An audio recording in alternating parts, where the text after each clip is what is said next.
Hi there. Happy Virgo season. So just a quick message, pretty intense message.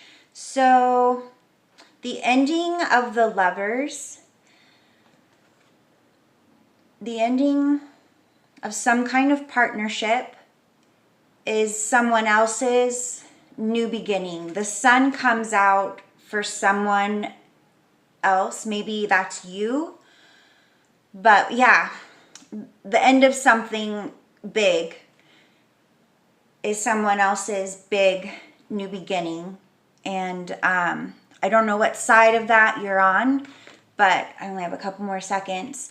If you're facing the ending, just know the wheel will turn for you and your sunshine will come out again. Okay, love you guys.